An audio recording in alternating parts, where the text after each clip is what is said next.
এখানে মিষ্টি কুমড়া কেটে নিয়েছি, সাথে পেঁয়াজ মরিচ, আর এই তো ইলিশ মাছ পানিতে ভিজিয়ে রাখছি। এটা দিয়ে ইলিশ মাছ দিয়ে মিষ্টি কুমড়ার ঝোল করা হবে। আর হলো যে এখানে আমার ভাত বসাই দিছি, ভাত বলকও চলে আসছে।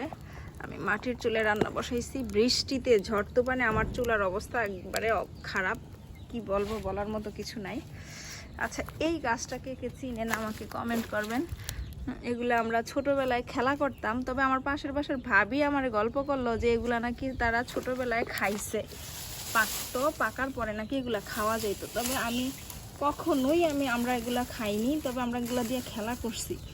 এগুলা পাইকা লাল টুকটুকে হয়, খুব সুন্দর দেখা যায়। এই যে কালো কালো হচ্ছে, তারপরে এটা পাকবে, পাকার পরে এটা খেতে বলে নাকি মিষ্টি মিষ্টি লাগে, কিন্তু আমার জানা নাই, আমি কখনো এটা ট্রাই করি নাই। এই যে কালো হয়েছে, আর এটা পাকবে, পাকার পরে এটা লাল টকটক করবে, টমেটোর মতো আর কি।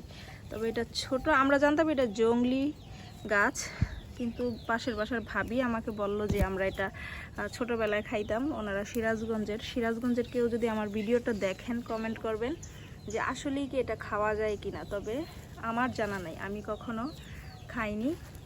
আর এখানে মাশাআল্লাহ অনেকগুলা থানকুনি পাতা হয়েছে। আমরা এটা আঞ্চলিক ভাষায় টাকা পাতা বলি, তবে বইয়ের ভাষায় এটাকে থানকুনি পাতা বলে। তো ভাবতেছি এটা একদিন উঠায়া ভর্তা করে খাওয়া যাবে। আপনাদের ভাইয়া ওনাকে হলো যে আদর করে ভালোবেসে রাজা নাম দিয়েছে। সে যে এখানে চাল দিয়েছিলাম সে খেলো। এখন কি অবস্থা তোমার? সে একদম রাজার মতো ভাব নিয়েই চলে, যখন লেজটা নাড়াবে কি বলবো, খুবই সুন্দর লাগে তাকে দেখতে। আর তার সহপাঠী যারা আছে, তার ফ্রেন্ড আর কি, তারা ডিম পাড়ার জন্য বসছে, দেখাবো নি ডিম পাড়ার পরে।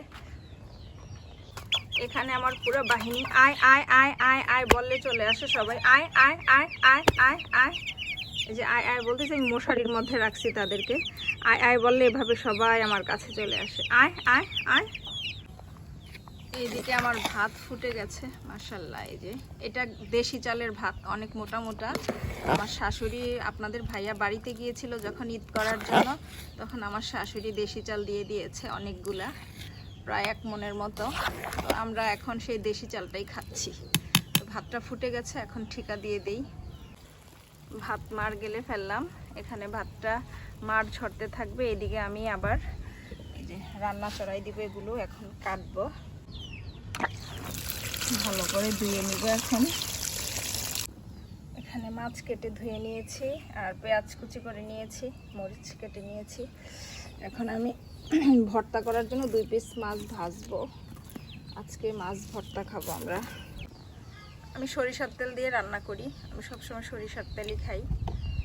তো এখন শুনি যে সরিষার তেলে নাকি ইউরিক অ্যাসিড বেশি।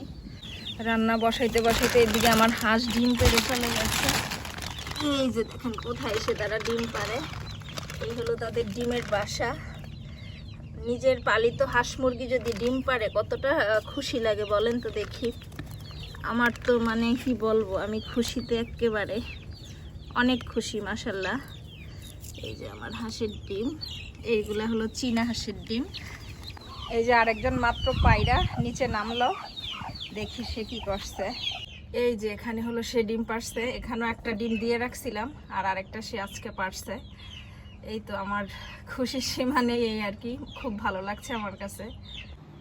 এরকম ডিম দেখতে কার না ভালো লাগে বলেন, কত বড় বড় এক একটা ডিম মাশাআল্লাহ। সবাই মাশাআল্লাহ বলবেন যারা যারা দেখবেন। মাছ দিয়ে দিলাম। আমরা ইলিশ মাছটা কাঁচাই খাই, কাঁচা বলতে আপনার না ভেজে তরকারিতে দেই আর কি। ভেজে দিলে মাছের পুষ্টিগুণ সব চলে যায়।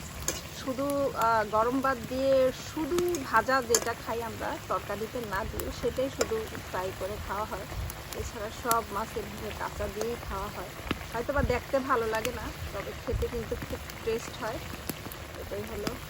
আমি এখন মাছগুলোর উপরই মিষ্টি কুমড়াটা ঢেলে দিলাম।